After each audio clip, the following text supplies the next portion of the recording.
Bueno, buenas tardes a todos y todas las presentes. Gracias por acompañarnos. Bueno, principalmente un agradecimiento a el arquitecto Luis Alberto Monge. Eh, yo no preparé una presentación como de leer el currículum del arquitecto y preferí hacer una presentación más familiar. Creo que viene al caso por ser una persona cercana y que sus atributos creo que están tal vez más allá de leer su currículum, ¿verdad? Como le decía a él hace un momentito antes de iniciar,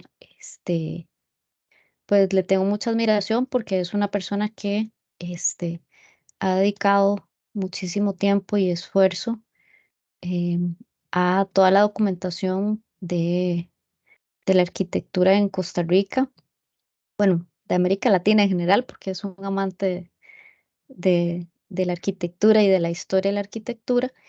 Y yo muy complacida, pues le mencionaba que mientras preparaba el cronograma de arquitectura contemporánea y sus tendencias 2 y colocaba la temática del brutalismo en Costa Rica, yo dije, qué mejor aprovechar pues la bondad de que este cuatrimestre lo tenemos como docente en la escuela. Entonces, pues le hice la invitación y cordialmente nos dijo que sí y hoy nos va a compartir un poco sobre todo el conocimiento que él tiene. Para los que no sabían, Luis Alberto además es el autor del libro que se llama Brutalismo en Costa Rica, de la editorial del Colegio de Arquitectos de Costa Rica. Por ahí en un anuncio yo les compartí el enlace para descargar y leer el libro, pero si alguno tiene interés y no ha visto el enlace, pues con mucho gusto me pide y yo se los facilito. Ya que nos acompaña el director de la escuela también, pues no sé si quisiera dar unas palabras de bienvenida para introducir.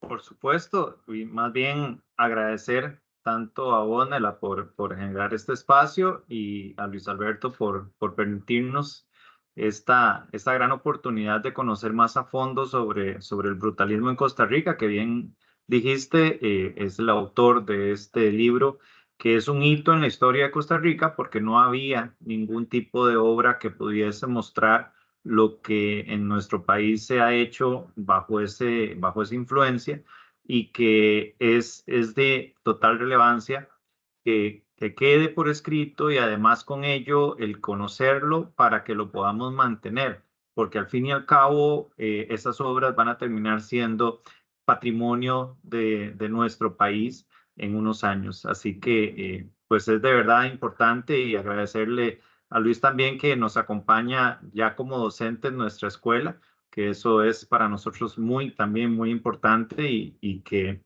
podamos todos crecer también de la mano del conocimiento de tanta investigación que has hecho. Muchísimas gracias. Adelante.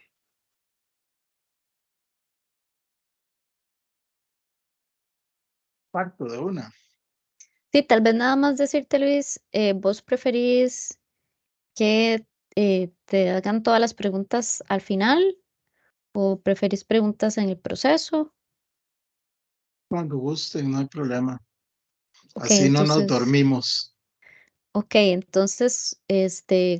si necesitan o quieren hacer alguna pregunta, nada más levantan la mano y yo voy a estar atenta para avisar por cualquier cosa de que Luis, no sé si él ve lo de las manitas, porque creo que No, cuando no, uno no pone se ve. presentación, perfecto.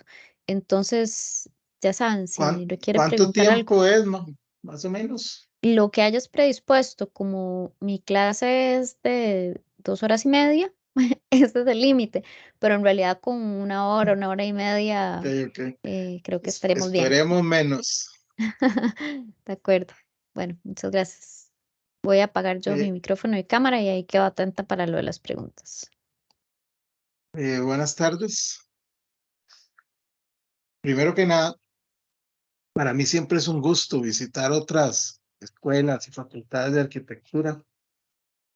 Eh, Mantener la oportunidad de conversar con profesores y estudiantes es uno de esos placeres que dan las charlas que todavía por dicha se siguen haciendo. Me gustaría agradecer a la colega Marianela Mora, quien a inicios del curso lectivo me invitó a programar esta charla.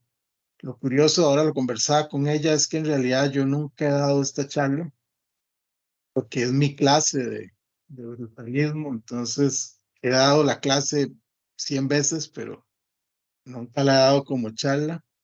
También quiero agradecer al colega Rodrigo Martínez, quien a fines del cuatrimestre pasado me invitó a dar clases en esta escuela. Y bueno, él parece estar convencido de que yo puedo aportar algo al gran trabajo que ustedes hacen acá, así que gracias a los dos. Como les decía Marianela, Brutalismo en Costa Rica es un libro que publicamos en el año 2019, pero es producto de una investigación mucho más extensa. El libro números, ahí los tienen, pueden revisar. Son 190 páginas, 220 fotografías y algo así como 46,000 palabras. Es una tesis, ¿verdad? Por aquello. Yo llevaba años dándole vuelta al tema de los edificios brutalistas y entre más investigaba, más me daba cuenta de que en Costa Rica no se hablaba de brutalismo. De hecho, no hay ningún libro, aparte de este, que dedique un libro o una parte para explicar de qué se trata. Incluso las descripciones que aparecen de los edificios en los libros dicen cosas como moderno tardío o expresionista en concreto. Y no tan mal, pero por alguna razón había cualquier otra etiqueta menos la etiqueta de brutalista, que creo que, digamos, sin que eso sea ningún tipo de mérito, de que la usaba más asiduamente era yo mismo. Yo incluso escribí un libro con otros colegas muy estimados sobre el arquitecto Alberto Liner, que me parece que es uno de los máximos exponentes en el país. Y cuando estuvimos en las giras del libro, que este sí lo presentamos por todas partes, se me hacía más grande este vacío de por qué nadie habla de brutalismo, por qué es un concepto que no se menciona, que no se analiza y que a lo mucho tampoco se entiende, que si no se habla, si no se debate, tampoco se entiende. Algunas de las investigaciones paralelas al libro que de alguna forma fueron guiando el enfoque correcto, yo señalaría estas, por poner tres, porque en realidad pueden ser muchas otras. Resulta que para las propias clases de teoría desarrollé una investigación muy profunda sobre la obra de Le Corbusier. Y ahí encuentra uno también ciertas guías, ciertas pautas desde sus primeros textos, hablando de los materiales en bruto y el valor de los materiales y cómo las reventaduras en el concreto le dan un carácter a la obra, cosas de ese tipo que no son muy estudiadas o repetidas. Toda una faceta de los años 30 de Le Corbusier de uso de piedra y otros materiales mucho más, digamos, sensibles a los sentidos de las paredes lisas y blancas. En algún momento le realicé una entrevista a la arquitecta Ruth Verdesign, que en mi opinión personal es una experta más relevante sobre brutalismo en América Latina. Pues, ella me invitó a la Facultad de Arquitectura de la Universidad de San Pablo, recorrimos la escuela, tomamos fotografías, conversamos sobre la obra, principalmente sobre esa obra, pero salió el tema del brutalismo. Y eso creo que fue interesante también, entre otras cosas, identificar que tanto brutalismo como la famosa escuela de San Pablo son en realidad construcciones historiográficas No son temas que los arquitectos se levantaron un día y dijeron, bueno, voy a ser brutalista a partir de hoy. Ruth tiene muchos libros y además ha escrito muchos artículos sobre el tema y por ahí fue un poco la guía. Y finalmente, en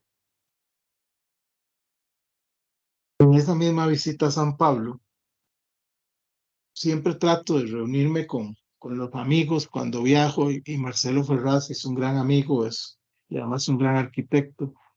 Él fue socio de Lina Bobardi, trabajó en el proyecto de SEC Pompeya.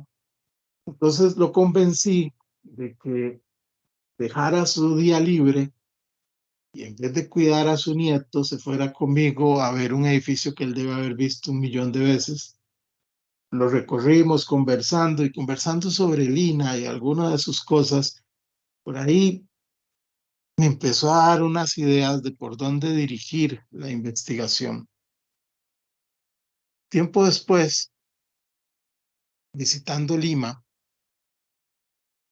de nuevo, me reúno con otro amigo, Javier Artadi, y estábamos hablando de otra cosa completamente distinta. Estábamos hablando de la arquitectura en Javier.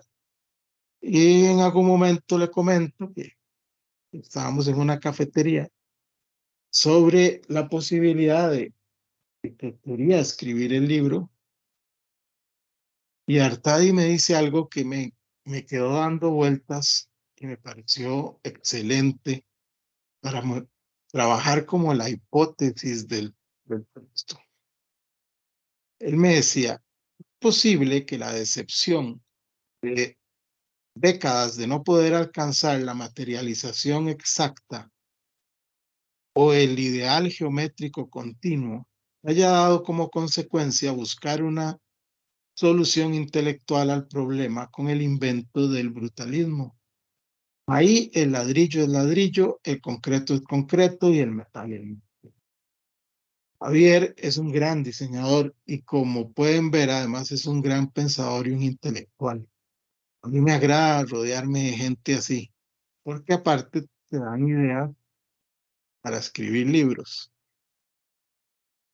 Continuando la reunión, Javier me decía, para mí el brutalismo termina con el problema.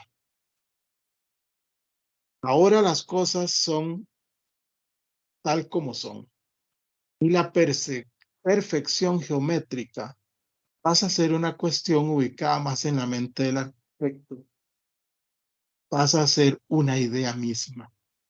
Entonces, ¿qué tal si todo esto del brutalismo de verdad tiene que ver con un cambio de paradigma en la forma de entender la materialidad y de entender la arquitectura en sí misma?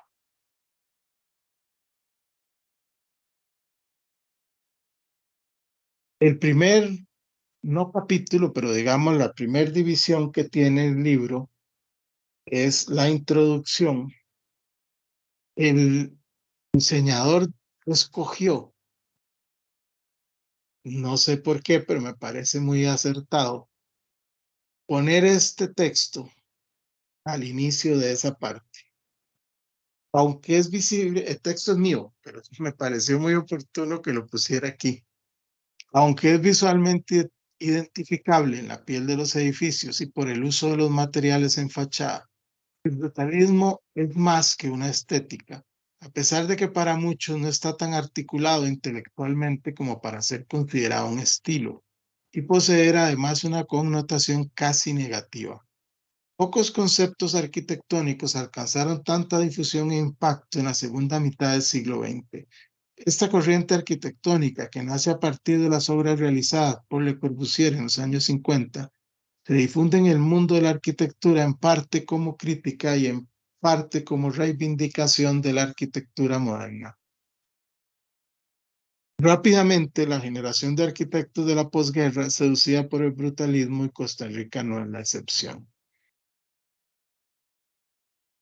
Esta frase es como el resumen del texto. Por eso a la hora de diagramarlo, el diseñador no sabía dónde ponerlo, lo puso aquí, creo que quedó bien como para introducir el tema. O el objetivo principal del trabajo era brindar una nueva valoración a las obras brutalistas, pues yo consideraba que el fenómeno no estaba suficientemente estudiado y esto para mí era un problema, porque yo considero que estaba perdiendo la oportunidad de aprender de obras que han sido en muchos casos minimizadas e incomprendidas y a la que se les carga un montón de perjuicios. De hecho, es interesante que uno de esos prejuicios es que precisamente el brutalismo es considerado un término peyorativo. Y por eso muchos arquitectos no les gusta que su obra sea asociada con ese término o que ellos sean considerados como parte de esa corriente. También se identificó, y esto fue muy curioso porque Ruth me lo dijo en San Pablo, pero cuando yo llegué a Costa Rica e hice los números, resulta que el dato era el mismo. Ruth dice que los arquitectos que entraron a trabajar como tendencia al brutalismo son la generación que nació entre los años 30 y 50, básicamente, o que ya estaba ejerciendo durante ese periodo y logran el cambio. Yo empecé a revisar y identificamos que había un impulso común y generacional compartido entre todos los arquitectos. Y se habla de generacional porque en realidad los arquitectos vinculados que podríamos considerar son también los que empezaron a ejercer entre los años 30 y 50 o que ya estaban ejerciendo y tuvieron la oportunidad de cambiar sobre la marcha. Al inicio había en el plan estudiar una serie de edificios y casas, pero con el tiempo descarté las casas. Me pareció que los edificios, por su mayor impacto y relevancia, podían tener más peso en la investigación. El primer capítulo empieza con esa cita de Luis Kahn. Cada cual tiene, no sé, una figura en su trabajo ante la cual se siente responsable. Yo a menudo me digo a mí mismo, tal lo estoy haciendo, Le Corbusier. Verá, es que Le Corbusier fue mi profesor. La obra de Luis Kahn y de muchos de los arquitectos de la posguerra está influenciada por Le Corbusier, especialmente el Le Corbusier de los años 50, que es muy diferente al de las Casas Blancas. Este edificio que me encanta es el Instituto Marchionne de Vittorio Vigano en Italia, en Milán. Tal vez nos sirve como para poner, entonces, ¿qué es brutalismo?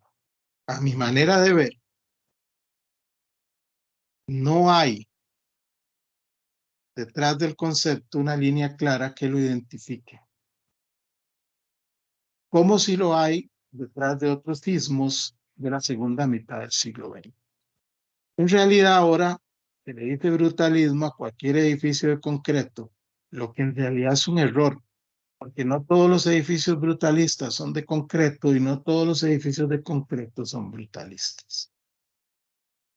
Creo que ese es el error más común y el primero de los muchos, pero muchos estigmas que arrastra el brutalismo.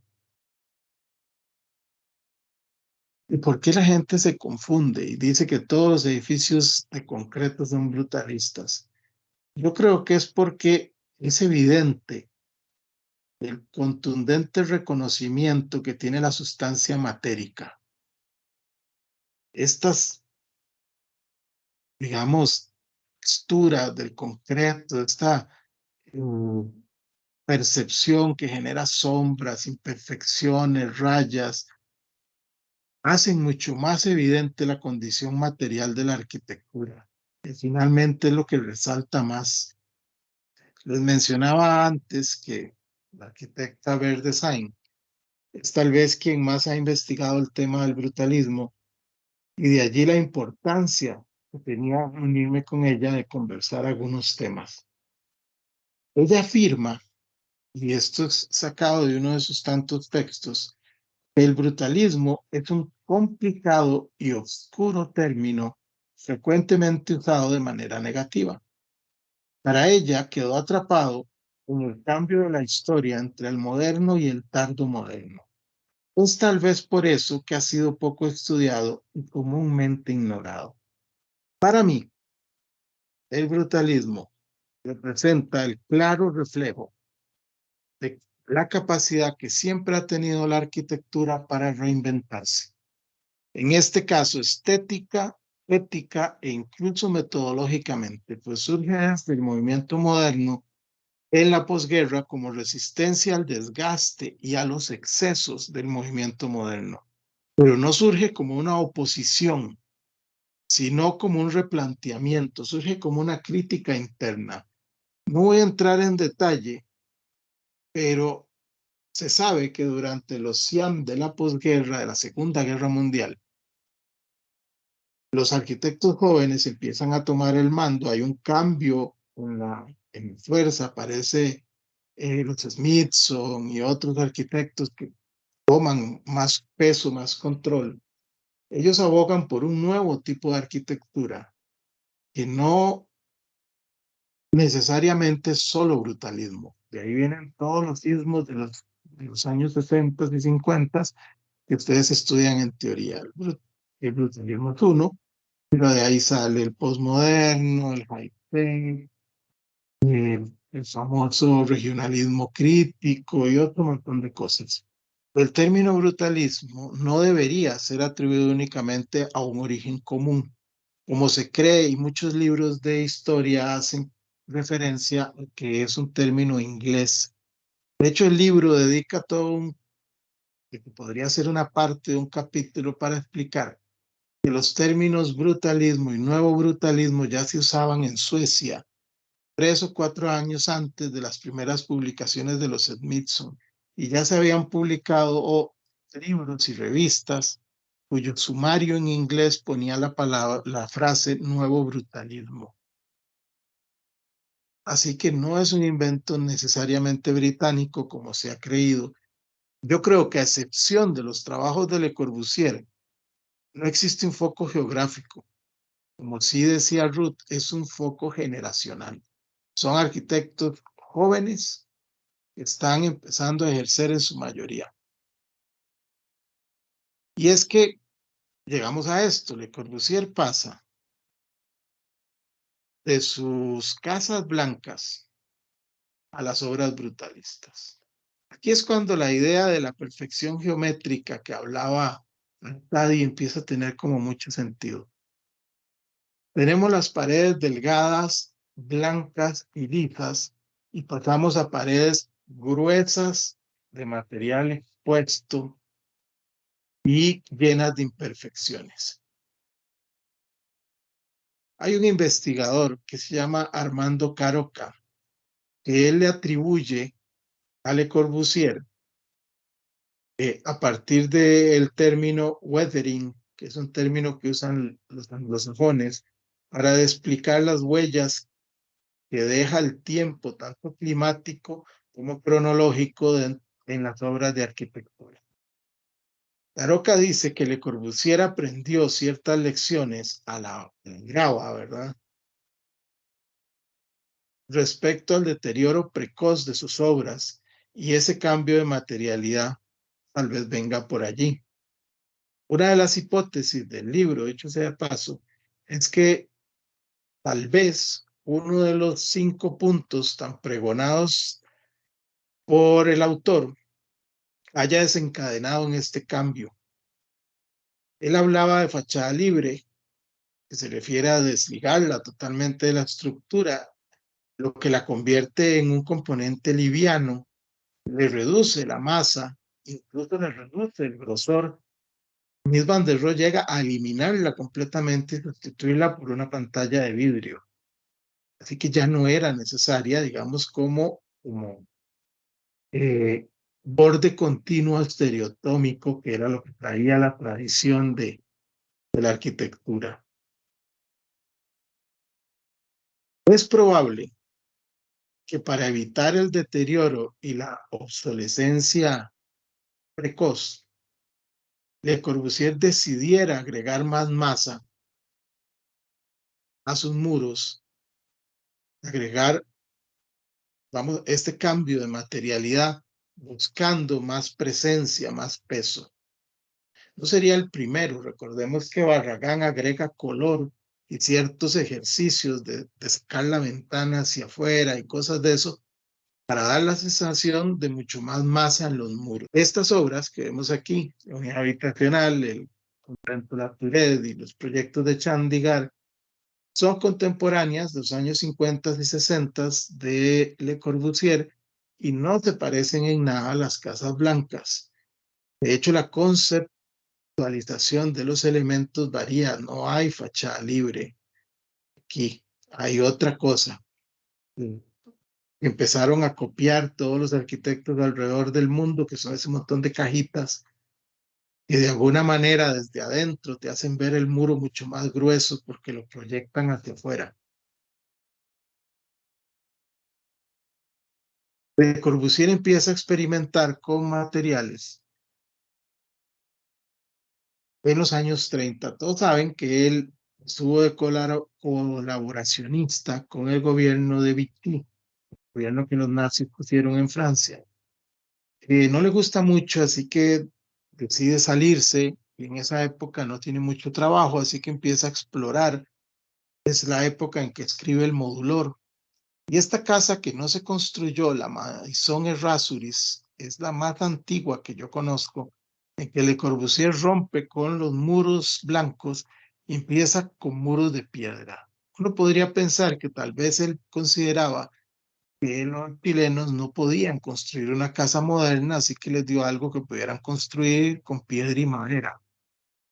Pero resulta que la Maison Mandrot también es una obra de piedra y que esto coincide con una legislación que se aprobó en Francia, donde para evitar que los maestros de obras y los canteros y todos los picapiedreros se quedaran sin trabajo debido al uso del concreto y otras tecnologías, se obligaba a que se construyera al menos un muro de mampostería en los proyectos, usualmente divisiones internas, cosas de ese tipo. Así que Le Corbusier llegó a tener mucha mano de obra libre de personal que ya no era requerido en otros proyectos y empezó a utilizarla en proyectos como este, su oficina. Ahí en su oficina se ve el trabajo de mampostería, de división interna.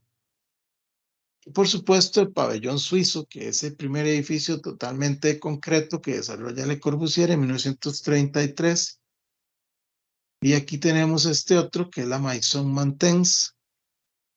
Hay un investigador, Martin Filler, que dice que probablemente la casa Mandrot, ya que esa sí está construida, no como la Villa Errázuriz, o el pabellón suizo, son las primeras obras que uno podría considerar de influencia brutalista en la obra de Le Corbusier. Y en general hay un consenso de que este periodo es cuando él empieza a evidenciar un desgaste y un descreimiento en los ideales del movimiento moderno, que no son solo de él, son de muchos arquitectos y por eso, después de la guerra, las cosas cambian. Esta cita, por ejemplo, que aparece en uno de los libros de Le Corbusier, me parece muy oportuna. La veracidad de los materiales de construcción, hormigón, ladrillo y piedra, se mantendrán en todos los edificios construidos y que se construirán. No voy a entrar mucho en detalle, el libro lo aclara muy bien, pero solo para hacer una referencia, sabemos que existe el nuevo brutalismo y que fue muy reconocido y para algunos investigadores, especialmente los viejos, es parte del origen común del brutalismo. Los Smithson empiezan a escribir a finales de los años 40, hacen sus primeros proyectos, trabajan en una oficina pública, ganan un concurso de escuelas, que era un concepto de escuelas distinto, donde debía expresarse lo nuevo, los cambios, así que aparece esta escuela, la Hunstanton School. en realidad se llama Hunstanton Modern School, la escuela moderna. Los Smithson claman que el brutalismo intenta hacer frente a una sociedad en serie y sacar una poesía áspera de las fuerzas desconcentradas y poderosas que intervienen. Para ellos el brutalismo es un ideal, es una cuestión más ética, no es una cuestión estética. La mayoría de los proyectos que ellos trabajan dejan los materiales, como se les dice en Inglaterra, found, tal y como se encuentran. No utilizan repello y solamente utilizan pintura sobre el metal. Esta escuela, si bien es cierto, es una construcción tectónica de marcos de metal, sí tiene pieles y texturas expuestas y cumple con algunos de los ideales que aparecen en este libro de Rainer Banham. El nuevo brutalismo, ética o estética. Banham ya había escrito en los años 50 varios textos en los que debatía sobre la arquitectura brutalista y empezaba a utilizar el término que en Inglaterra hasta esa fecha solamente los Smithson habían utilizado. Sin embargo, el libro de Banham, que es muy citado y poco leído según muchos de los expertos, en realidad es una genealogía del origen del brutalismo, asumiendo que es inglés.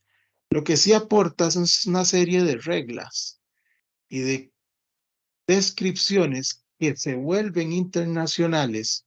Banham era un crítico muy respetado y lo que él define en el libro como brutalismo, en realidad es lo que sigue utilizando todo el mundo.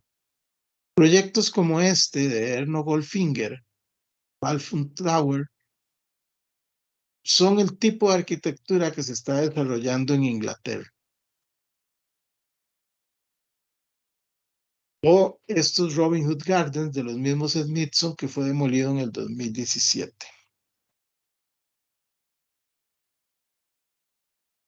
Entonces,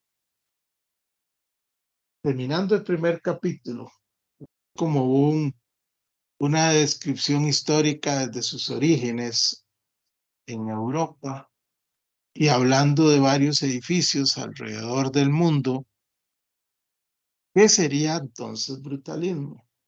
Viendo estas obras que no se parecen en nada entre sí, que no siguen las mismas reglas, ¿cómo puede uno unificar un estilo que es tan ecléctico? Yo pienso que la clave está en el uso de megaestructuras. Decía Ruth Bernstein, hay una locura inicial. Vamos a hacer un voladizo de 25 metros. Vamos a tirarnos unas columnas con una luz de 40 metros. Vamos a meter todo en unas columnas gruesas y no metemos nada más de columnas en todo el edificio. Suena una locura, pero una vez que eso entra dentro de la racionalidad del proyecto, se vuelve parte de la idea del proyecto. Entonces, megaestructuras. Al generar estas megaestructuras, el espacio se libera. Y algo que me decía Franz Baer un día que le comentaba sobre el libro, él decía, ¿te has dado cuenta que todos los buenos edificios brutalistas tienen el espacio fluido, muy al estilo del barroco? Y es que al eliminar divisiones y al eliminar columnas, al jugar con megaestructuras, está jugando con escalas y entonces las proporciones cambian. De pronto algo que tiene un piso, pero es un piso de 8 metros, ¿verdad? Ahí se libera el espacio, se vuelve fluido. Ya no es la idea de romper la caja que tenía la arquitectura moderna. Aquí el espacio está totalmente liberado. Como el colegio federado, a mí me parece la mejor metáfora. Hernán Jiménez dijo, yo lo que hice fue una plaza pequeña. De eso se trata. Un espacio abierto con la menor cantidad de huella de edificio. Materiales usados sin repello, eh, sin ningún tipo de cobertura.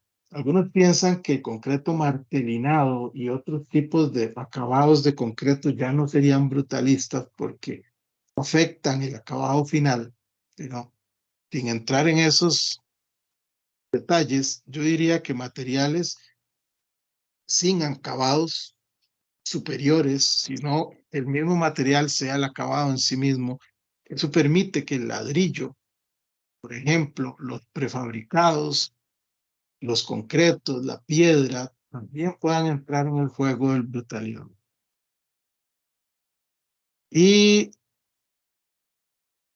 no es moderno, ahí viene el otro detalle.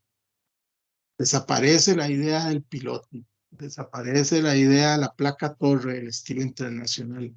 Los edificios son otra cosa, son otras respuestas formales a partir de un cambio en la mentalidad estructural. Por eso el INSS y el Hospital México no son brutalistas, porque siguen siendo edificios modernos, con acabado de concreto, pero siguen siendo modernos en toda su esencia. Según Banham, para terminar con su libro, en realidad el objetivo es determinar para cada construcción una concepción necesaria desde el punto de vista de las estructuras, ahí yo coincido con él, del espacio y de la organización. Y para él existen tres características. Hay una legibilidad formal de la planta, lo que hablábamos, al liberarse de cosas y al cambiar la escala y la proporción, la planta es de una lectura muy simple porque tiene pocos elementos. Hay una clara exhibición de la estructura, o sea, aquí hay un voladizo, aquí hay una gran megaestructura. No son edificios simplemente con acabado concreto, tienen algo diferente, un voladizo, una estructura en un lado, eliminan las columnas internas, ese cambio de la percepción de la estructura interna. Y Van Hahn habla de la valoración de los materiales y usa una expresión inglesa, as found, tal y como fueron encontrados. Para Van Hahn, los ladrillos, los metales, cualquier material, tal y como se compra en la ferretería, puede terminar siendo utilizado como brutalismo, porque es así como se encontró.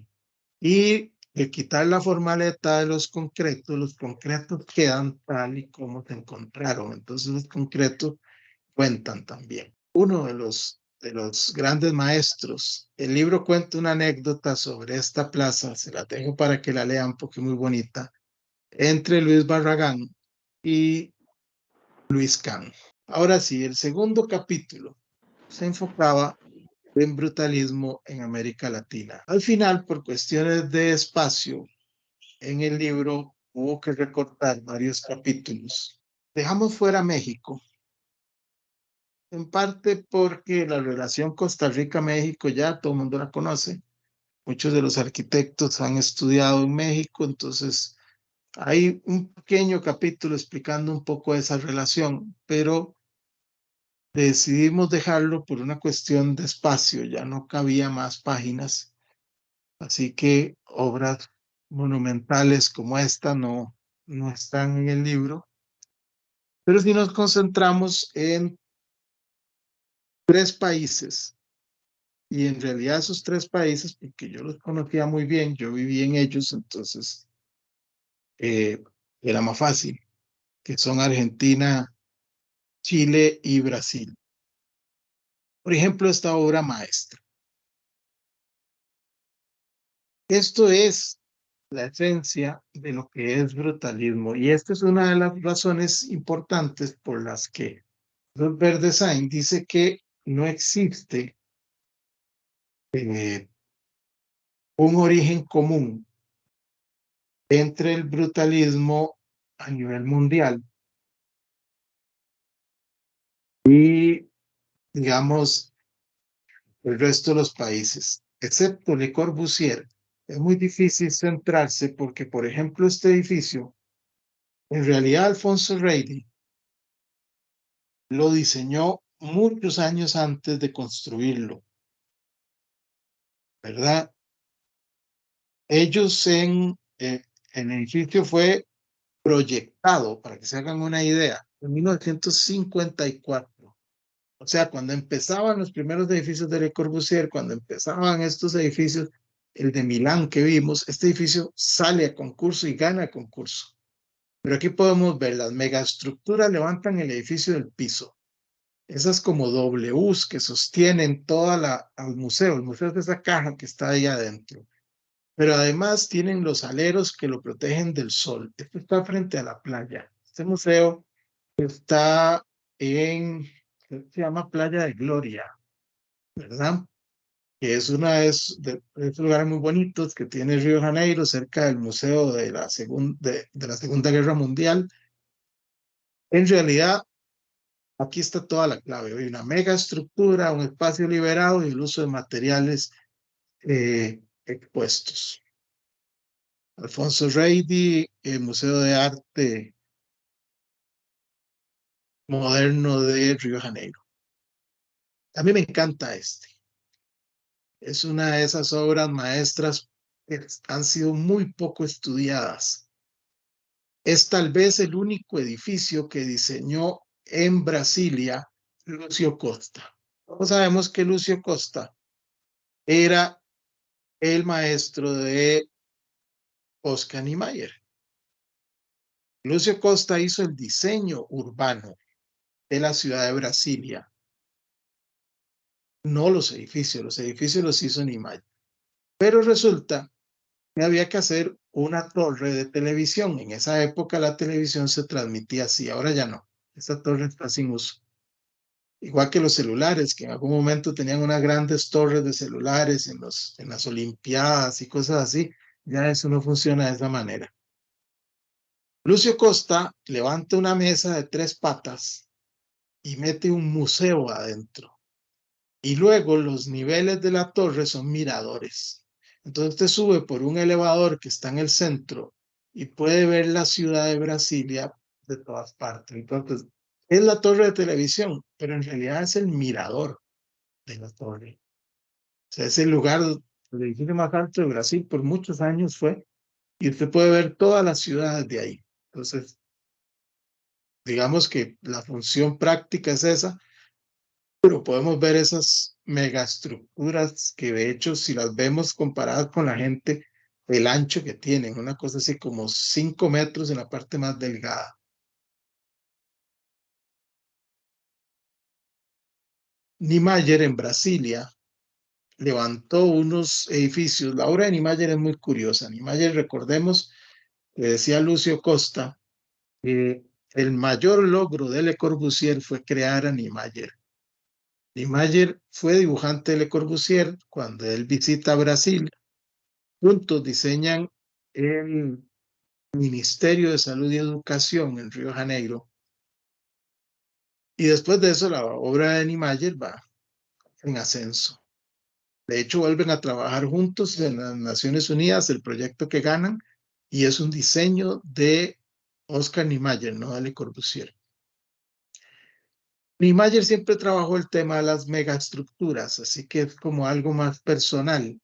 Pero de todos los edificios de Brasilia, solo hay 2 edificios donde Niemeyer deja el concreto expuesto. Uno es este, que es como la Cancillería, es uno de los edificios más hermosos, y el otro es como el tribunal, donde están esos espejos de agua y esas fuentes. Son los únicos 2 edificios de Brasilia donde las megaestructuras te quedaron desnudas. En todas las demás son pintadas de blanco. Usted podría decir la Catedral de Brasilia es un edificio brutalista, por supuesto. Tiene todo lo que vimos conceptualmente. Pero esto es más Niemeyer. Niemeyer es él. Esto es su obra. Pero por algún gesto extraño decidió que los 2 primeros edificios que están después de los tres poderes principales y de la plaza de los tres poderes que diseñó Lucio Costa fueran los únicos edificios en gris. A partir de ahí, todos los edificios de nuevo vuelven a ser blancos. Y es un detalle muy curioso que llama la atención de la obra de Niemeyer. Esto es Brasilia. Esta es la Universidad de San Pablo, la famosa USP de Vilanova Artigas. San Pablo, como lo decíamos, siempre ha sido conocido por la obra brutalista. De hecho, San Pablo es la única ciudad del mundo donde el brutalismo siguió funcionando después de algo así de 20 a 25 años. En muy pocos países del mundo tuvo tanta existencia. El tema con San Pablo es muy curioso. Ya les decía, es una construcción historiográfica. No existe una escuela de San Pablo. O sea, así fue como le pusieron los teóricos.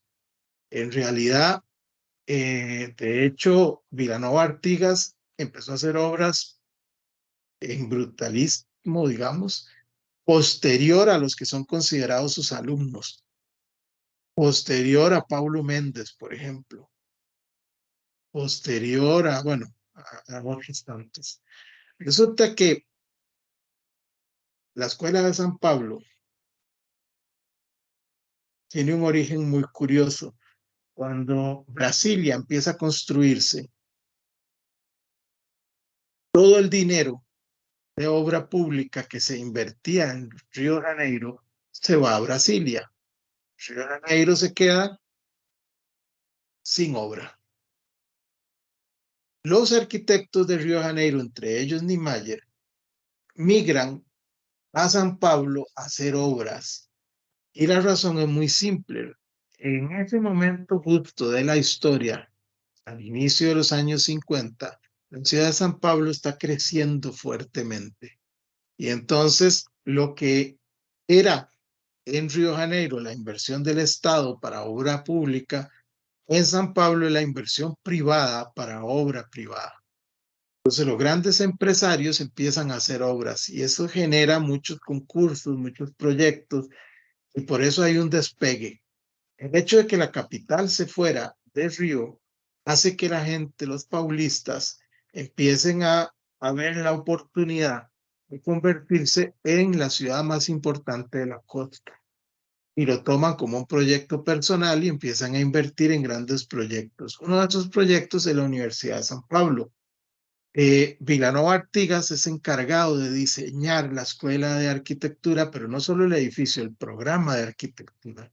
Entonces Vilanova Artigas decide que no debe haber paredes. El edificio debe ser totalmente abierto. Tiene unos voladizos como de 20 metros, tiene separaciones de columnas gigantes y tiene esa rampa que Vilanova comparaba con la rampa del Guggenheim de Nueva York, generando una especie de espiral continua. En la parte de arriba están los talleres que están iluminados por iluminación cenital, que es cortado por esas lucarnas que tiene el techo. Y se ventila por unas rendijas que tiene el muro en la parte de abajo. Y entonces el viento viene desde afuera, entra por la rendija. No hay paredes a más de la altura de 1,20, una cosa así. Y en la parte de abajo no hay una sola pared. Bueno, ahora aquí porque le han hecho unos remiendos ahí. De un lado está la biblioteca, que es esas ventanas que se ven ahí. Ellos tienen un centro de investigación donde hay mucho de la arquitectura moderna. Es un centro muy visitado, pero ustedes ven que es un espacio totalmente fluido, es totalmente abierto, no existe un adentro, un afuera. Todo está afuera, todo está adentro. Y eso es parte del concepto que Vilanova Artigas decidió incluir en la escuela, donde la escuela no tuviera límites, porque la creatividad no necesita límites. Y por ahí empieza un poco la metáfora del edificio. Una de las obras más impresionantes que existen son el Sex Pompeya es un centro mucho más grande. En Brasil, en San Pablo, existe una cosa muy curiosa. Los CESC son una especie de centros de salud, bueno, se llaman centro de economía, no sé qué, no sé, comercio, no sé qué. Pero ahí usted puede recibir tratamiento médico, clases, toda clase de cursos, como, qué sé yo, cursos para jugar ajedrez, fotografía, lo que sea. Y además hay bibliotecas, teatros, todo eso en un centro antiguo que se usaba para como fábrica de refrigeradores. Pero Lina le incluye estos, digamos, pabellones deportivos en el edificio más masivo de la izquierda. Están las canchas de fútbol, de tenis, natación, todo. Y en el edificio más esbelto están todos los vestidores, áreas administrativas, guardas, guardarropa, todas esas cosas. Por cada 2 pisos de la derecha hay un piso a la izquierda. Los puentes no son un capricho formal. Resulta que ahí pasa una servidumbre. Entonces no se podían hacer un solo edificio. Había que cortar el edificio. No se podía construir encima de la servidumbre. Así que Lina lo que hace es separar la parte esta, digamos, de vestuarios y eso, de las áreas específicamente deportivas, y los puentes conectan a lo que hay del otro lado. Entonces resulta que si hay 2 canchas de tenis o de fútbol, lo que sea, hay 2 puentes, una para la cancha 1, otra para la cancha 2. Y el puente llega exactamente en el ingreso de cada uno de los espacios deportivos. Por eso todos los puentes son diferentes, porque todos los puentes llegan a un punto diferente. Hay incluso una parte que es de danza y todo eso. Y hay piscinas en una de estas partes. Los sex hay un montón. Ahora, antes de morir, Pablo Méndez da Rocha había inaugurado uno. Lina también había hecho este monumental museo, el MASPI, como dicen ellos, Museo de Arte de San Pablo. Ese fue su trabajo. Esa fue la razón por la que viajó a Brasil con su esposo, huyendo de la guerra. Ellos iban a diseñar y crear todo el elemento, todo el concepto del Museo de Arte. Lina lo que hace es un edificio flotado por 4 patas y con unas vigas que lo sostienen en la parte alta. No tiene nada más, el edificio es totalmente abierto. Ahí el espacio es totalmente fluido, totalmente libre. Tenemos esta belleza de Pablo Méndez. La última vez que fui era eh, un mercado de pulgas. Esta es una foto muy anterior de otro viaje, pero ahora era un mercado de pulgas y estaba muy descuidado. Llegamos a Chile, sin entrar mucho en detalle, porque no quiero desviarme. Esta me parece a mí una de las mejores obras de todas las obras brutalistas que hay. Y Juan Borchers me parece uno de los mejores arquitectos que uno debería estudiar y que estoy seguro que no sabían ni que existía. Juan Borchers fue uno de esos arquitectos revolucionarios chilenos que lucharon contra la Escuela de Bellas Artes y que quemaron los famosos tratados de Bellas Artes y quisieron imponer una arquitectura moderna. Él se va a Europa, conoce a Le Corbusier, no trabaja con él, a pesar de que en la oficina de Le Corbusier trabajaron 30 latinos. Borchers se va y toma café y té en las tardes con Le Corbusier. Se llegan a ser amigos. Y va y visita todas las obras de Le Corbusier. Entonces ustedes van y revisan, aquí están las columnas de luz de la Tourette, aquí está la curva piano de la Tourette, aquí están las ventanitas y las parrillas estas de fachada, los brisolets de los edificios de Chandigarh. Aquí está la obra de Le Corbusier comprimida. Juan Borchers es un tipo fabuloso que vale la pena estudiar en las clases de teoría y que al final esta es la única obra que se le conoce, pero escribió varios libros donde analiza profundamente la teoría de la arquitectura y las tendencias de su época. Argentina. Les conté que en Argentina los argentinos decían que, o le decían a Ruth, que no había arquitectura brutalista. Y resulta que muchos de esos estigmas, mucha gente prefiere no ser llamado brutalista, pero esta escuela en la ciudad de Mendoza, esta escuela de arquitectura es una joya de arte, es de lo más fabuloso que hay. La escuela lo que tiene es toda la estructura por fuera sostenida en estas grandes piezas, con vigas, que ustedes las pueden ver ahí, que sale la cabecita de la viga, que sostienen los pisos. Y se techa con unas losas prefabricadas con doble pendiente, con una canoa interna que remata exactamente en la unión de la última cabeza de viga. Es una genialidad. Trajeron un profesor italiano que dirigiera la escuela y él les dijo, ok, yo les hago la escuela, pero también hago el edificio. Esta es la famosa Escuela de Comercio en la ciudad de Córdoba. En realidad es un colegio secundario. Osvaldo Vidinoz, Martín Meyer, José Gasó y Mabel Lapacó. Si ustedes entran aquí, al igual que con la obra de Worchels, van a encontrar detalles específicos que vienen en otros edificios de Le Corbusier. Por ejemplo, la escalera que sube a los niveles de aulas es exactamente igual a la de el Parlamento de Chandigarh. Los techos son los mismos, el tipo de columna, el tipo de división, ese tipo de ventanita. Es como agarrar un Lego de las piezas de los edificios de Chandigarh y venir y armarlo en Argentina.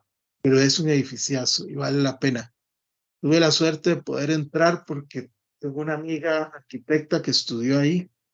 Conocía a los profesores porque uno no puede ir a tomar fotos a un colegio. Entonces pudimos entrar, tomar fotografías, conversar con la gente y fue bastante interesante. El famoso antiguo Banco Londres, actual Banco Hipotecario. Creo que todos, este sí lo conoce todo el mundo. A mí me llama la atención y siempre lo hago la referencia que cuando Clorindo Testa estaba haciendo este edificio, en Costa Rica estábamos construyendo el edificio de la Caja. Es del mismo año, de la misma época. Nosotros estábamos haciendo un edificio estilo internacional y los argentinos estaban rompiéndola con esto. El edificio es un exoesqueleto estructural.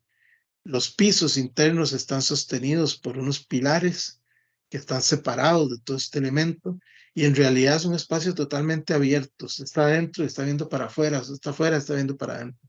La piel protege del sol y digamos como de cierta indiscreción de la gente, pero el espacio es totalmente fluido. Es un edificio impresionante. Hay que entrar aunque sea a cambiar dólares para que sepan lo que es bueno.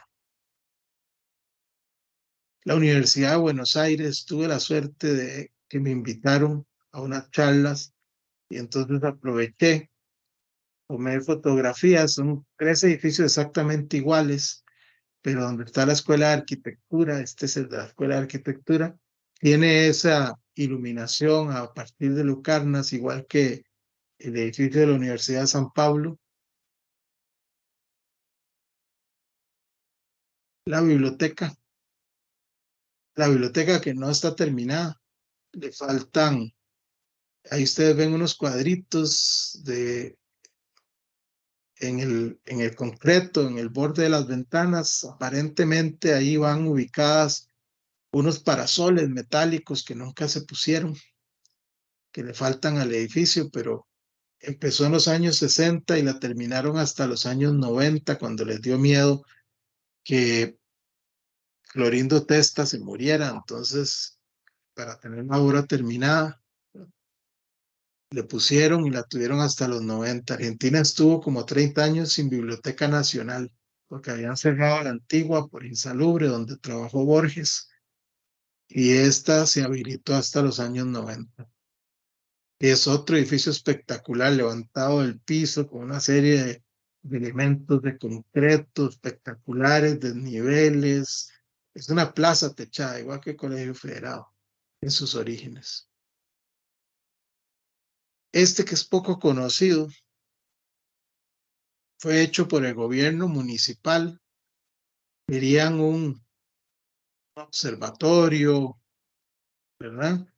Y lo que hicieron fue buscar de alguna manera una gran estructura de lado a lado que sostuviera la esfera y que pudiera crear esta sensación de un proyecto aterrizado, modernista, futurista. Nuestros vecinos en Nicaragua, que ya la han manoseado mucho, pero esta es una obra impresionante, borde masivo, continuo, estereotómico, con esas hueveras que le dicen ellos, ¿verdad? Esas cupulitas internas tan espectaculares. En fin, América Latina, obras como el Museo de Arte Moderno, el Club Atlético Paulistano, el edificio Copelec, Banco Londres, la CEPAL, otro edificio que tiene muchísimo de Le Corbusier. Bueno, Emilio Duarte trabajó con Le Corbusier, incluso dibujando obras de Chandigarh. Y cuando gana el concurso de la CEPAL, le escribe una carta a Le Corbusier diciéndole: maestro, sin usted este proyecto no se hubiera podido hacer. La Escuela de Arquitectura y Urbanismo de San Pablo, que ya vimos, es una gran masa de concreto levantada por unos pilares. La Escuela de Comercio, que vimos las fotos internas, el Museo de Pesquería en Lima, que ahora es ahora es el Museo Nacional, perdón. Centro Nacional de Exposiciones de Bahía, de Lelé, la Catedral Metropolitana de Río de Janeiro, la Basílica de Nuestra Señora de Guadalupe, que no tiene columnas en la parte interna, es ese anillo contenedor. Y llegamos a Costa Rica para ahorrarnos tiempo, porque yo en realidad la clase mía dura como 2 horas. Lo que hice fue poner solo fotos mías, con excepción de 2 fotos de un colega que estimo mucho y puse sus fotos aquí. Para mí el edificio de Nuestra Señora de Fátima es el primer edificio realmente brutalista de Costa Rica. Por ahí hay otros pioneros o precursores, pero algo les falta. Este edificio lo tiene todo. Es un gran espacio abierto en el centro, las paredes están dobladas. No sé si han visto eso. Ahí hay un alarde estructural muy interesante. Y es apenas unos añitos antes del edificio, o unos meses antes del edificio municipal de Punta Arenas, que fue otro muy buen edificio brutalista. El maestro Liner, y aquí quiero ampliar un poquito los temas, la idea mía no es solo documentar las obras, sino documentar el pensamiento de estos arquitectos. Entonces, a más de uno de ellos les hemos hecho varias entrevistas, las hemos publicado, hemos trabajado sobre la documentación de sus obras para que esta información quede. Y con el maestro Liner, tal vez fue como uno de los primeros que empezamos, porque Liner fue profesor mío en los 90, allá hace muchísimo tiempo en la universidad. La Biblioteca Nacional, que si bien es cierto, tiene muchas cosas modernas, tiene muchas cosas, pero es parte de ese reflejo, de ese cambio de identidad, de ese cambio entre el moderno, tradicional y otra cosa. Esto es parte de la otra cosa. En fact, no está muy claro todavía ese tardomoderno que habla Charles Jenks, ¿verdad? Sigue siendo moderno, pero hay algo aquí que no es exactamente lo mismo. De Jorge Borbón, ese anterior. El edificio Numar, es interesantísimo, de Álvaro Morales y Edgar Vargas. Aparte de los acabados de concreto, el hecho de que tengan unos planos desfasados del eje central, ese tipo de cosas lo hacen muy originales. A mí me encanta este edificio, el edificio Lila, de Juan José Herrera Miguetti, el zurdo. Hay unos gestos interesantes, hay unas grandes estructuras laterales, se liberan las plantas interiores. Ahora está muy deteriorado porque el edificio está siendo usado como tienda de productos chinos y no creo que dure mucho, pero por lo que dure es bastante interesante. Y a Juan José Herrera también hemos trabajado con él, lo hemos entrevistado, hemos documentado su obra. Juan José Herrera fue músico, comediante, basquetbolista, portero de Saprissa. Es una historia interesantísima. De hecho, el zurdo es porque jugaba fútbol. El edificio Sauter o Bellavista, en los planos originales del INER dice Sauter. Ahí estaba la Sauter antes.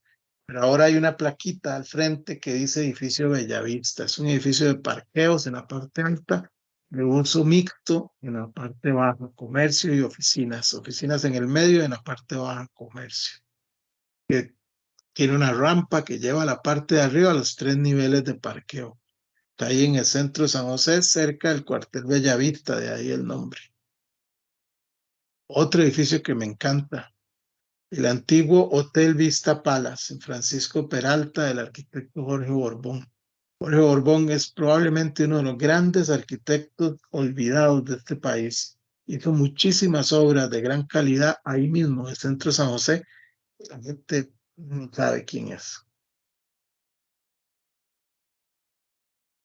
Este que estoy seguro que nunca lo habían visto porque no se puede entrar ahí, el convento de las Carmelitas en Escazú, de Alberto Linier.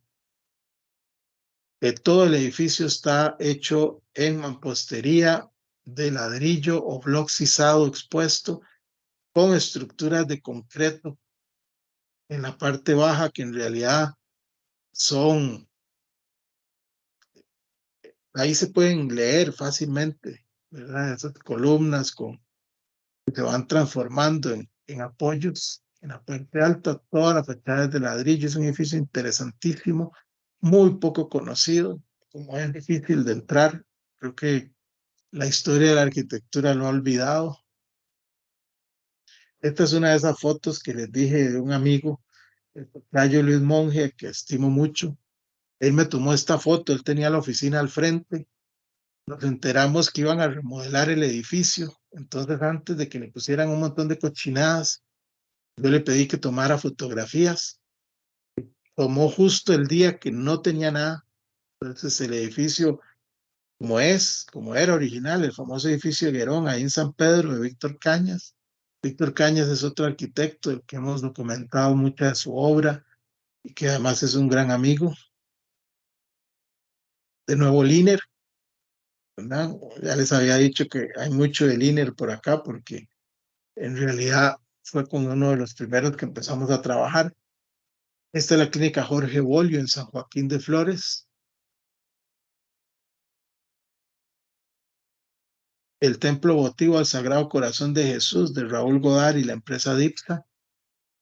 Sé que por ahí hay gente que dice que esto no lo hizo Raúl Godard, pero yo tengo una grabación en video con Raúl Godard diciendo: yo diseñé ese edificio, lo diseñé de esta forma, así funcionaba la oficina, esto se hizo de esta y esta manera, y había 2 proyectos. El otro proyecto lo hizo el arquitecto tal y el mío fue el que se construyó. Así que yo prefiero creerle a Raúl Godard que a esos que andan diciendo cosas sin tener papelito. Y de hecho, Raúl Godard lo entrevistamos varias veces antes de morir. Fuimos con él a visitar las obras en persona. Un paso, la verdad, una gran pérdida. La Sala Garbo y el agregado que tiene al lado, el Teatro Laurence Olivier de 1987, son de esos edificios que a uno lo ponen a pensar, porque no es enteramente brutalista, obvio que no es moderno, sí entra dentro de lo que es tardomoderno y su rompimiento con el moderno siguiendo la tradición, pero tiene cosas posmodernas, tiene cosas, es un edificio muy interesante a recorrerlo, verlo, eh, vale la pena. Y una de las hipótesis que tenemos también por ahí es que en algunos países donde se extendió el brutalismo, más allá de los años 70, que fue cuando se agota en la mayoría de los países, es por una de dos razones. Porque algunos arquitectos se consolidaron con el estilo y lo continuaron, como Pablo Méndez da Rocha, por ejemplo, o Tadawando, o el que ustedes quieran ahí, ¿verdad? O en el caso de Costa Rica, porque se contaminó con otros estilos y eso le dio una vida, digamos, más larga, mezclado con el postmoderno, como pasa con la clínica esta de Tibás de Liner, o mezclado con el famoso regionalismo crítico. Vamos a ver varios ejercicios. Cuando se hibrida con otro estilo, se le extiende la vida útil. De alguna manera los valores se mezclan, se enreda la cosa, no se llega a ser totalmente puro, pero sigue siendo parte. Y eso me gusta. Creo que Costa Rica de alguna manera tiene muchos edificios como este, que son bastante originales y que cumplen con las reglas, pero son más allá de brutalismo, son otra cosa. Esta cara, que no creo que la vean muy seguido, es del edificio anexo de la Caja, tomado desde la losa del techo del edificio de la Caja. Esta es la fachada que no vemos, la que está de espaldas, fachada norte.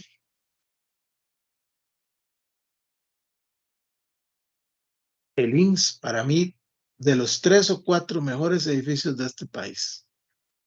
Es una maravilla de edificio. Tiene estas superestructuras que entran en la tradición de Félix Candela, gracias a que el arquitecto, el diseñador de este edificio, Rolando Ferretto, estudió en la UNAM cuando Félix Candela era profesor. No fue profesor de él directamente, pero hay una influencia. Y por eso un estilo que en Costa Rica no tiene otra raíz. O sea, estas formas que se pueden rastrear a España, a Torroja, o Candela, que es español, que llegó a México, llegan a Costa Rica gracias a esa posibilidad que tenían los arquitectos de estudiar. Don Rolando Ferretto también tenemos bastante documentada su obra. Hace poco publicamos un artículo en una revista española sobre él y es bastante interesante porque es un constructor más que un diseñador. Y su obra se ve esa constructor de artefactos, de componentes de construcción, por ejemplo, las formaletas en sí mismas. Supongo que este lo conocen todos, Plaza de la Cultura y los museos del Banco Central, Jorge Bertó, Jorge Borbón y Edgar Vargas.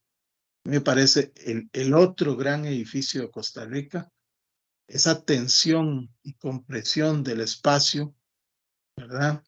Cómo se tensa, se libera, es fantástica. Estamos subterráneos 15 metros, pero no tiene uno claustrofobia porque precisamente el espacio comprimido se libera.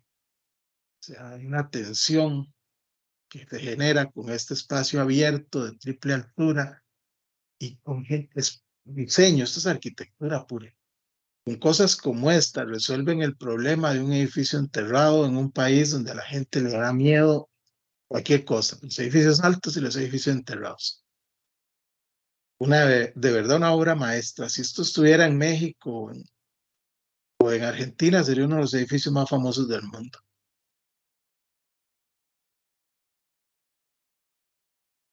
El famoso edificio Torrejón de Jorge Borbón. Jorge Borbón decía que él era funcionalista, que cada detalle de su obra mostraba la función para la que era aplicado. El edificio Torrejón tiene estas estructuras de concreto salidas, ese borde de concreto que sostiene, digamos, todo ese voladizo. En la parte de adentro no hay columnas, es un espacio totalmente abierto. Yo trabajé ahí como 7, 8 años. Es abierto completamente, todo se sostiene por esos elementos.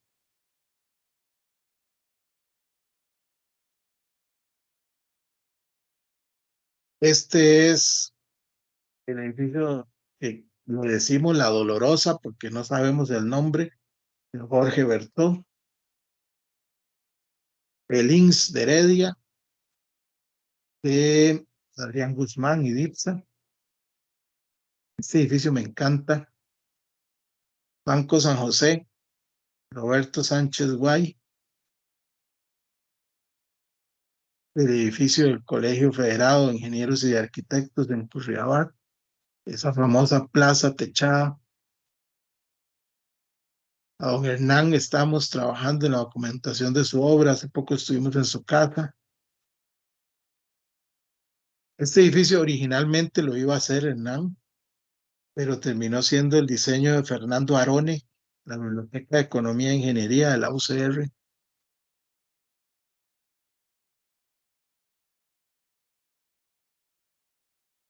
El edificio Gutis, los laboratorios Gutis, ahora es una universidad, por eso está toda colorida y tiene esas patillas de pollo.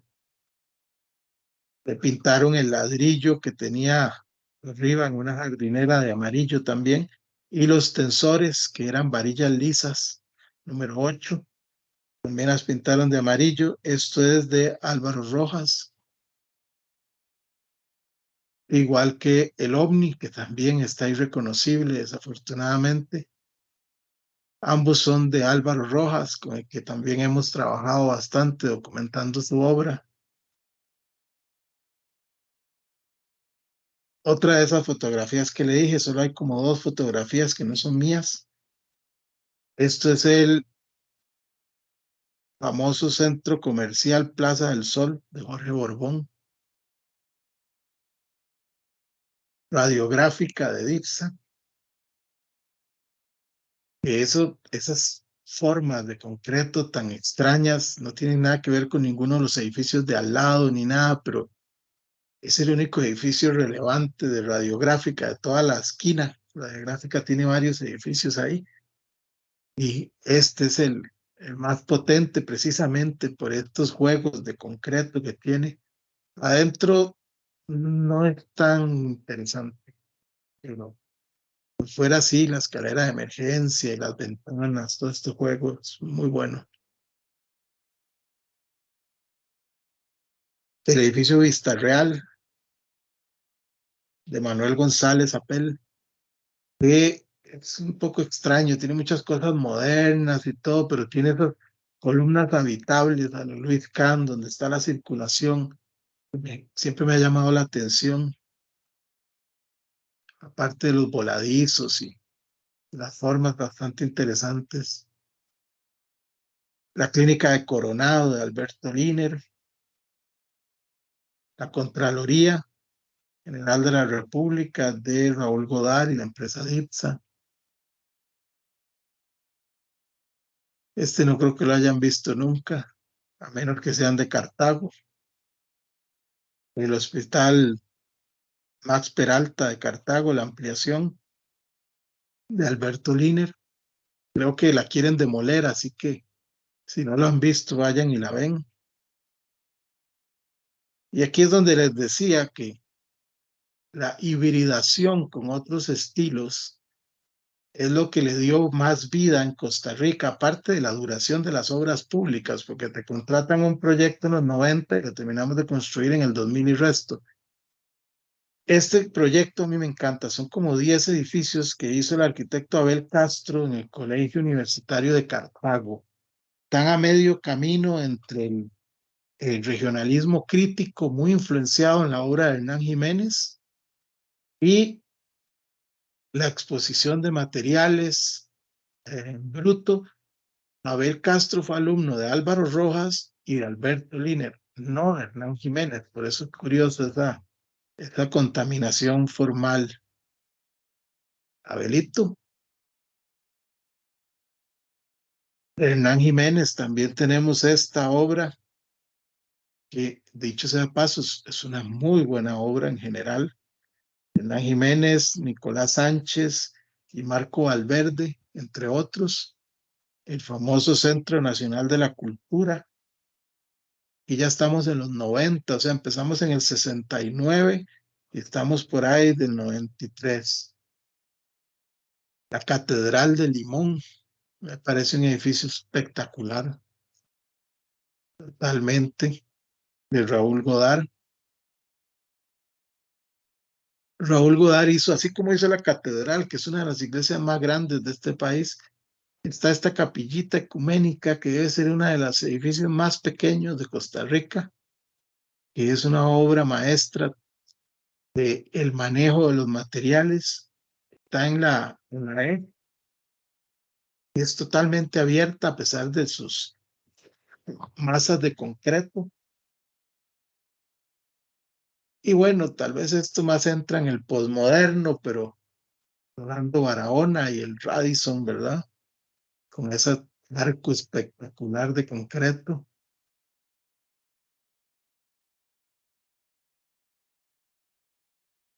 Este es, este es el libro, con algunas de las obras más relevantes. Y quería terminar con un detalle que siempre me preguntan, pero antes quería mostrarles esto. El día que presentamos el libro, se reunió un selecto grupo de colegas, entre los que estaban Edgar Brenes, Hernán Jiménez, Alberto Liner, Nicolás Murillo, Hernán Ortiz, Raúl Godard, una mesa redonda para debatir sobre brutalismo. Eso no había pasado nunca en la vida en Costa Rica, entre Franz Berg, que es en parte culpable que yo hiciera el libro, Alberto Liner, Raúl Godard y Hernán Jiménez. Es un debate buenísimo, cada uno planteando sus ideas, qué era, qué no era, a dónde meterían sus obras. Y como hecho relevante también, fue la última vez que, en mi caso, estuvimos con Hernán Ortiz, que murió, con Raúl Godard, que murió, y con Jorge Bertón, que también estuvo presente. Ahí puse una foto donde están Andrés Fernández, que fue el que presentó el libro. Por eso les digo que yo nunca he presentado el libro. Andrés presentó el libro.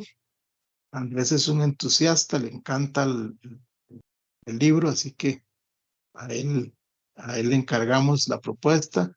Y ahí está don Rolando Ferreto, que es bien difícil sacarlo de Cartago, y ahí estaba. Entonces, si bien es cierto, empezamos el libro con esa discusión de que el brutalismo no se conversaba en Costa Rica, por lo menos en algún momento logramos que se discutiera por precisamente las personas que habían intervenido las obras, las personas que habían trabajado las obras que habla el libro, y expertos, que al final de cuentas son los expertos.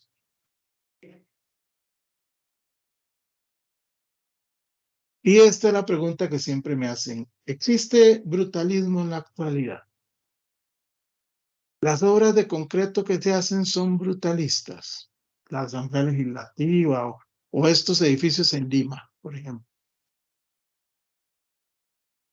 Yo me baso en un texto y en otros autores, pero principalmente en Josep María Montaner. El brutalismo ya no existe. O sea, fue hace 70 años, desapareció, se desgastó, su propia idea se fue consumiendo. ¿Qué hace que de pronto haya vuelto este gusto por la fachada de concreto, por los detalles? Yo creo que tiene que ver más con la expresión material que con un deseo de revivir el brutalismo. Aquí estamos hablando de varios temas. Estamos hablando de cambiar un paradigma de la arquitectura, y es que ahora las fachadas son de vidrio, porque son para conectarnos hacia afuera, todo lo que quiera, pero en algún momento las fachadas no fueron de vidrio. Las casas romanas, casas de Micenas, las casas de los egipcios, las casas de Mesopotamia, eran cerradas afuera y abiertas a un patio. Había una condición de habitabilidad del borde y no un borde disperso y translúcido. Yo siento que más como una búsqueda hacia la sensorización, o la búsqueda de los 5 sentidos, algo más relacionado con la fenomenología que con el brutalismo, es lo que está dando una respuesta a que varios, no todos, varios arquitectos contemporáneos estén sacando estas obras mucho más densas de materia. Esto es Lima. A mí me encantan estas oficinas, las Grafton en el centro.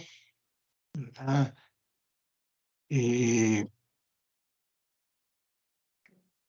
Se me cruzaron los cables. Barclay Cruz. Y los otros son Rosa Cortegana.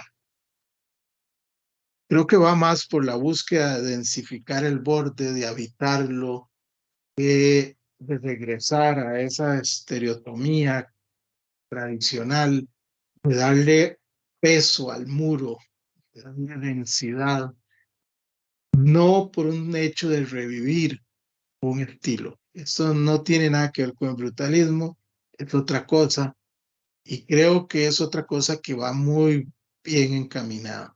Yo nada más, no voy a entrar en detalle, pero mi tesis de la segunda maestría que estoy sacando en Buenos Aires es sobre esto, sobre cómo esta nueva arquitectura está de alguna manera recuperando el borde denso por encima de esa arquitectura casi etérea. Tuvimos en algún momento, no muy lejana, ¿verdad? De Toyoito, de Saná, que sigue en contemporáneo, pero es esa búsqueda de algo, de reflejar ese espacio material con un aporte mayor a los sentidos, o por lo menos así lo veo yo. De mi parte, eso sería todo. Los invito a que si no han visto el libro, lo bajen gratis. El libro es gratis. Entonces pueden bajarlo gratis y analizarlo y estudiarlo. Y de mi parte, eso sería todo. Muchísimas gracias. Demasiado, no sé cómo hiciste para contarnos tanto en este rato. Eh, Quisiera abrir el espacio para preguntas o comentarios de los asistentes, las asistentes.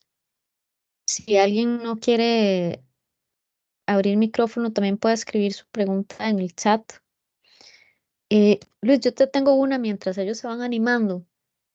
Yo siempre había categorizado el brutalismo, ya me vas a regañar, pero en la canasta del tardomoderno. Sí, claro. Y eso, te pregunto, ¿eso está bien? Porque me pareció entenderte en algún momento como que tal vez no habría que categorizarlo ahí, ¿no? Que no. Algunos teóricos consideran que el brutalismo fue incluso anterior a las Ujú, primeras tendencias consideradas tardomodernos, pero yo considero que es lo mismo. O sea, el tardomoderno es una sombrilla grande que ujú. abarca muchas cosas, y entre ellas este fenómeno del brutalismo. Para mí no hay ninguna diferenciación, pero sí hay que ver el momento histórico, esos famosos Siam, después de la Segunda Guerra Mundial, los Smithson, Ujú. el famoso Tim Ten, ¿verdad? Ujú. La obra Ok. de Kant, porque la obra de Kant es muy distinta en los años 40 a la obra de Kant en los años 50. Y el mismo Kant es uno de los que empieza a darle más materialidad a su obra después de un viaje que tiene a Roma, así que es algo totalmente distinto a Le Corbusier, pero es después de un viaje que tiene a Roma, él entiende que la materia, la escala, el concepto de monumentalidad de las obras tiene que cambiar. Y la arquitectura moderna era una camisa que apretaba muy fuerte. Por eso él también cambia. Pero si uno lo ve fríamente, Aldo Rossi escribe prácticamente en paralelo su arquitectura de la ciudad con lo que estaba escribiendo Venturi. Y Ujú. son posiciones totalmente opuestas del mismo fenómeno. La arquitectura moderna se está quedando corta y tenemos que explicar los fenómenos. Entonces Aldo Rossi recupera el concepto de la tipología, que es el elemento que enlaza la ciudad y la arquitectura. Y de alguna manera le da la característica de arquitectura a la ciudad. Y entonces quiere decir que los edificios son los que crean el fenómeno de la ciudad. Y el otro dice que los edificios no valen nada, y son terriblemente malos, o son solo un rótulo, o son un pacto. Y entonces hay un debate sobre ese tema.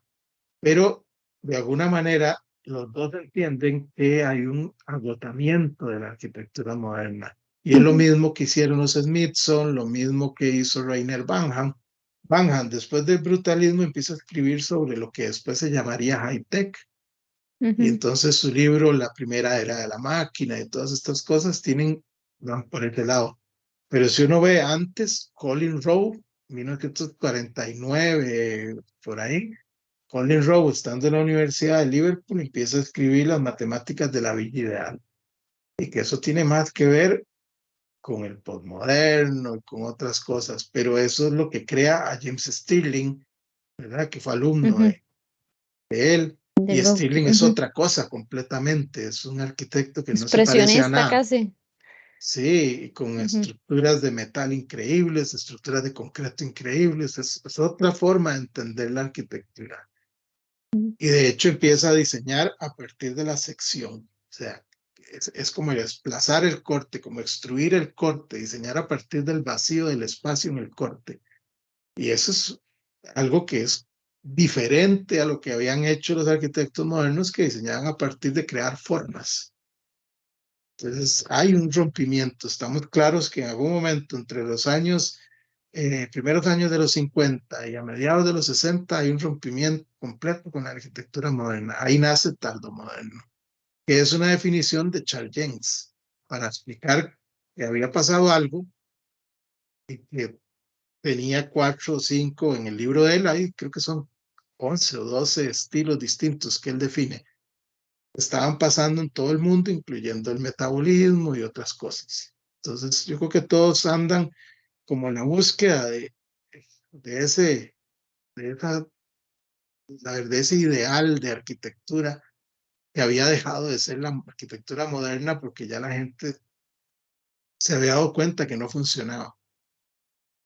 Sin Tal vez embargo, te pregunto, uh-huh.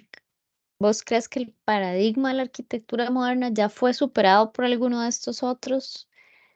Es que son lo mismo, por eso James Mm, astutamente le mm, pone tardo moderno. O sea, la esencia exactamente. de la Ujú. arquitectura moderna es esa. El pensamiento moderno Ujú. sigue vigente.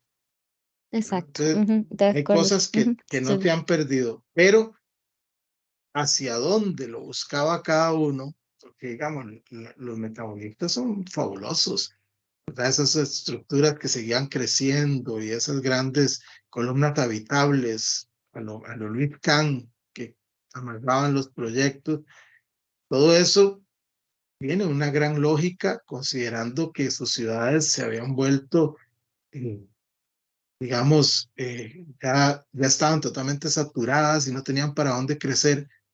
Entonces necesitamos una arquitectura y una ciudad que siga creciendo para que no deje de ser funcional. siento que todos ellos, de alguna manera, buscaban un ideal de arquitectura sin abandonar el moderno. Eso es importante, porque tal vez el famoso postmoderno sí hizo romper más, digamos, con la tradición moderna o criticarlo más a lo interno, y fue el que tuvo la duración menor. Menor. Sí, y es como el menos atinado, diría yo, a nivel también de obra, porque a nivel teórico o conceptual de pronto se puede volver interesante el posmoderno, pero cuando vemos su expresión en la obra, ¿verdad? Fue como ahí un... Hay un debate que algunos teóricos ignoran. O sea, en algunos países y en algunos textos he encontrado que tratan de meter a Luis Kahn como entre los posmodernos por el uso de Sí, arcos, pero nada que ver, o sea, no tiene pero nada que no. ver. De hecho, Kahn fue uno de los principales críticos al posmoderno. Fue uno de los arquitectos que más duro le dio, porque además él tenía una relación cercana con Robert Venturi. Se conocían de la universidad y todo eso. Entonces, hay un choque en algún momento. Lo de Kant es una reivindicación de los valores ancestrales de la arquitectura, que es básicamente regresar a la esencia de la arquitectura romana, ¿verdad? Muros gruesos, monumentalidad, el uso de bóvedas y el descubrimiento de las pieles, pero pieles masivas. Entonces, cuando construye un hospital en Dhaka, le pone doble piel, Sí, es le hace chivísimo ese doble hospital. pasillo en Sí, la el entrada y una cámara de aire en el techo. Josep María Montaner Es, le habla así, ¿verdad? Como él le dice como esencialismo geométrico, creo que así lo describe. Sí. sí, sí, es Luis, una por aquí tenemos reinterpretación. un comentario que hace el profesor Roy Quesada. Dice agradecer al arquitecto Luis Alberto por excelente lección. Nos abre los ojos con una mirada crítica, con gran sustento teórico e investigación clara. Muchas Este, gracias, Roy. Me parece que Roy fue profesor mío, o se bueno, llamará yo he visto igual. las pizarras, yo he visto, Roy, ahora la cámara, si está por ahí. Bueno, usted ve las pizarras de clase de geometría de Roy y yo me quedo así babeando literalmente, porque da unas clases de geometría, pero Claro que sí, Roy fue profesor mío, ¿cómo le va? Sí, excelente, Luis Alberto. Bueno, un saludo a todos los que están presentes aquí en esta clase de primera categoría, porque el hacer ese trabajo de una manera bastante detallada, crítica, creo que lo valioso de las investigaciones, porque pues soy escéptico a muchas investigaciones que se hacen hoy en día que parece que son como documentos para subir una categoría Estoy de y, acuerdo. y lo que estás aportando creo que es una investigación profunda, sincera, honesta y que pues nos permite reflexionar sobre lo que nosotros tenemos. La gran cantidad de proyectos que estamos mostrando, cuando lo conversaste, nos hace abrir precisamente los ojos. Digo, a veces pasa uno desapercibido con lo que tenemos en nuestras realidades y creo que eso es una valorización muy importante para nosotros mismos y reconocer nuestras raíces y un montón de otros elementos que quedaría corto aquí en este lapso de tiempo para conversar, pero excelente, Luis Alberto.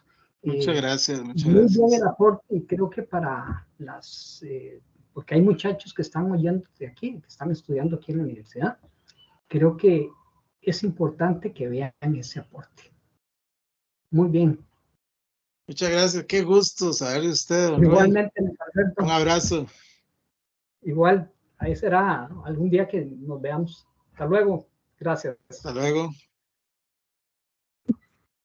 gracias, Roy. No sé si alguno de los estudiantes o los otros profes quieren consultar, comentar algo. Luis Alberto y yo somos muy conversadores entre nosotros, entonces podemos seguir ahí conversando sobre temas, pero la idea es, Se te apagó el micrófono. sí, se me apagó el micrófono. No sé hasta dónde me escucharon, pero bueno, lo importante era que, los estudiantes, las estudiantes puedan participar, que normalmente Luis Alberto y yo conversamos, somos muy conversadores, entonces nos va el tiempo, pero la idea es que ustedes participen si tienen alguna consulta o comentario, ¿verdad? Que si todo lo que habló Luis Alberto, todos esos edificios ya los conocían, si no, si algo les ha parecido eh, eh, novedoso, interesante. Siempre cuando hacemos estas charlas les da un poco de, no sé si es pánico o escénico, pero bueno. Bueno, aquí tengo un comentario de Susana. Puedo. Dice, ay no, sí, muchas gracias por este aporte investigativo donde se incluye mi hermosa provincia de Heredia, dice su. Además se hacen aportes sobre el diseño del espacio interno que es muy enriquecedor desde la noción del espacio habitable. Y ahora sí veo aquí una mano levantada que es de Jorge Medina. Sí, tengo una consulta. Bueno, yo siempre he sido fan de lo que viene siendo lo que es el brutalismo, digamos, desde siempre. Y siempre he querido, digamos, tomar características o cuál podría ser el legado que se pueda incorporar a lo que es la arquitectura contemporánea. O sea, ya que dice usted de que ya básicamente lo que es el brutalismo, pues había comentado que ya estaba muerto, ¿qué características del brutalismo, digamos, de esa época se podrían retomar en la actualidad? La pregunta sería, ¿para qué? Ujú, sí. O sea, en realidad, Digamos, ok. en su momento el brutalismo fue una respuesta crítica hacia lo que estaba pasando en el moderno. Yo creo que la actitud crítica siempre se puede tomar más que una cuestión estética, como decía Van Han, que eso es lo que más me gusta del libro. En realidad el libro no me hace mucha gracia, pero me gusta que él plantea ética o estética. O sea, esto es un tema de ideas. Vamos a debatir ideas o vamos a debatir estética. Creo que la arquitectura entendida como una idea es muy válida y por eso yo empezaba con el comentario de lo que había conversado con Javier Artadi en Lima, porque en algún momento, cuando él plantea, ¿y qué tal si ese ideal geométrico de la perfección solo una idea? Y entonces eso nos libera completamente. Podemos hacer prácticamente cualquier cosa, porque ya no estamos amarrados a las reglas del moderno. Pero sin embargo, el moderno sigue siendo, digamos, el que marca la cancha. Seguimos jugando con eso. Nosotros podríamos incorporar valores de la arquitectura brutalista, pero la pregunta vuelve a ser, ¿para qué? O sea, usted va a una licitación pública en este país con unos voladizos de 8 metros y usted pierde la licitación. Usted hace unas luces de 25 metros y usted la va a perder, porque aquí se premia lo barato y lo rápido, y eso no es para nada barato. Creo que como posición crítica, contestataria, es importante esa actitud. O sea, el moderno tenía muchas cosas muy buenas, como la valorización de los materiales en el inicio, los materiales usados con sus valores. Outlaws hizo casas con materiales expuestos en algún momento, ladrillos y otras cosas. La eliminación de la decoración, esas son cosas que vienen de lo moderno, pero que el brutalismo absorbe de alguna manera.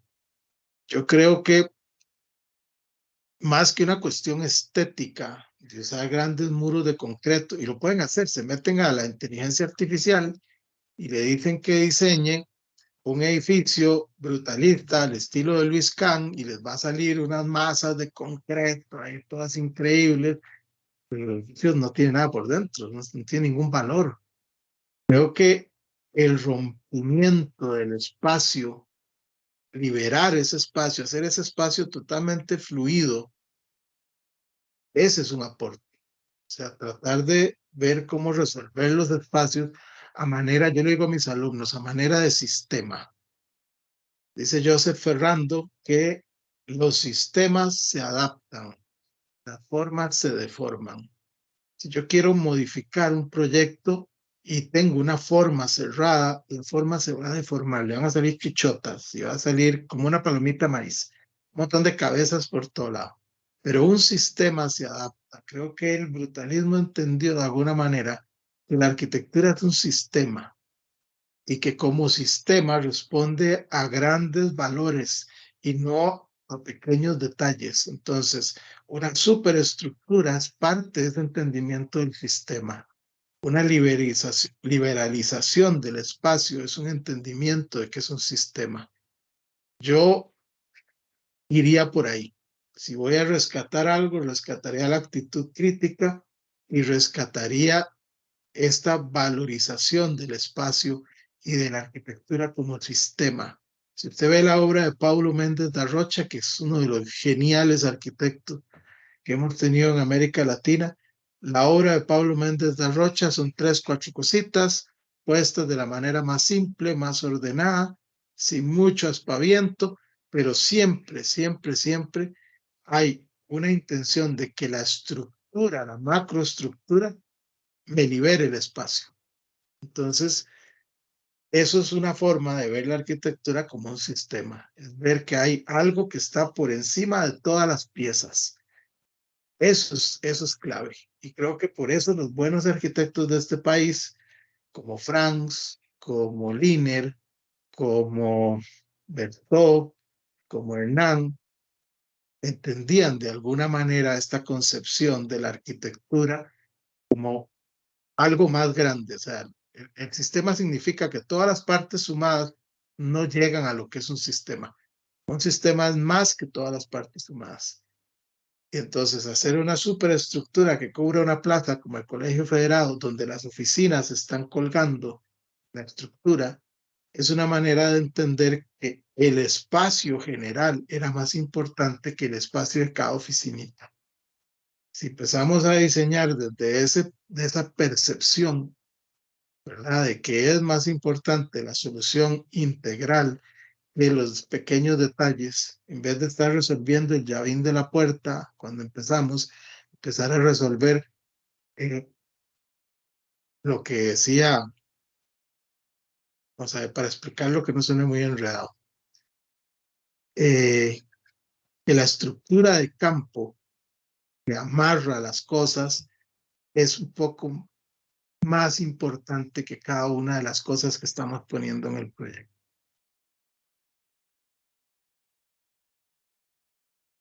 Muchísimas gracias, Luis. Luis, por acá hay una pregunta. Dice, ¿el Museo del Banco Central y la Plaza de la Cultura se puede considerar brutalista? Sí, claro. Sí, no, ya le puse ahí que sí, pero como igual te la quería hacer. Bueno, agradecerte de nuevo otra vez muchísimo por el tiempo, por todo el compartir no solamente lo de la investigación del libro, sino este, tus apreciaciones en general, tus criterios. Y pues bueno, ahí dejamos la puerta abierta para otro día hablar de algún otro tema que sea de interés general, la coordinación de teorías e historias, pues la idea es que podamos abordar temáticas que sean de ayuda para distintos niveles y distintos cursos. Pero no, cuando Entonces, gusten. bueno, Rodrigo, supongo que quiere decirte algo de cierre. Sí, nada, agradecer también este gran espacio y todo en tan poco tiempo en realidad, porque esto se debería llevar un montón para poderlo ampliar, pero mostraste pues lo mejor que tenemos al respecto de esto y darle precisamente esa honra a los arquitectos que la hicieron posible. Y bueno, que aquí más bien ojalá que todos los que tuvieron la oportunidad de vivir esta charla vayan y vean los edificios, conózcanlos. Antes de que les pase algo, algunos ya les han pasado cosas, ya lamentablemente muchos han recibido eh, cambios que no debieron haberse hecho, pero que bueno, que tengan la oportunidad de ir y disfrutar de estas obras que son exquisitas y que vale la pena de que las conozcan, aprendan y las valoren. Al fin y al cabo de eso se trata, valorar lo que tenemos para que en unos años no lo perdamos, que también eso nos pasa mucho. Muchísimas Sí, gracias, claro. Luisito. Y, sí, Un gusto. y Nela, pura vida. Hasta luego, muchas Bueno, gracias. muchas gracias a todos, que tengan buenas tardes.